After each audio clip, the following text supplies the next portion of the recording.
सोचो, अगर मैं तुमसे कहूं कि बॉलीवुड की एक टॉप एक्ट्रेस जिसके पास फेम था, लग्जरी लाइफस्टाइल था और सक्सेसफुल करियर था, आज भी 200 करोड़ रुपए के केस की वजह से हेडलाइंस में है, तो शायद तुम यकीन न करो, लेकिन यही सच है। और जून 2026 में इस केस ने फिर से एक नया मोड़ ले लिया। फिल्म इंडस्ट्री, लग्जरी गिफ्ट्स, एक एलिज्ड कॉनमैन और कोर्ट। ये कहानी किसी मूवी की नहीं बल्कि रियल लाइफ की है। और इस कहानी की शुरुआत होती है सुकेश चंद्रशेखर से।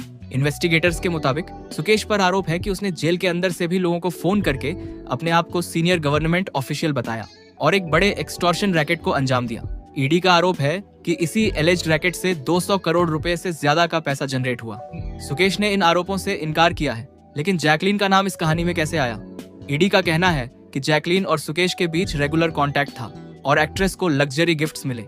एजेंसी ने इसी आधार पर उन्हें मनी लॉन्ड्रिंग केस में अक्यूज्ड बनाया। जैकलीन लगातार ये कहती रही है कि उन्हें सुकेश की असली एक्टिविटीज का पता नहीं था और वो खुद भी धोखे का शिकार हुई है। लेकिन जून 2026 में केस ने एक और बड़ा टर्न लिया। दिल्ली की एक कोर्ट ने जैकलीन, सुकेश और कई अन्य आरोपियों के खिलाफ पीएमएलए के तहत चार्जेस फॉर्मली फ्रेम कर दिए।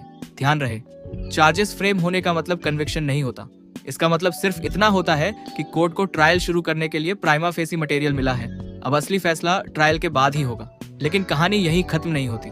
चार्जेस फ्रेम होने के बाद जैकलीन ने कानूनी रास्ते भी अपनाए। जून के आखिरी हफ्ते में सुप्रीम कोर्ट ने उन्हें अपनी पिटीशन वापस लेने की परमिशन दी ताकि वो कानून के मुताबिक दूसरे अवेलेबल रेमेडीज इस्तेमाल कर सकें। इस पूरे केस ने एक और सवाल खड़ा कर दिया। अगर कोई सेलिब्रिटी किसी ऐसे इंसान के कांटेक्ट में आ जाए जिस पर बाद में सीरियस एलिगेशंस सामने आए, तो कानूनी जिम्मेदारी की सीमा क्या होती है?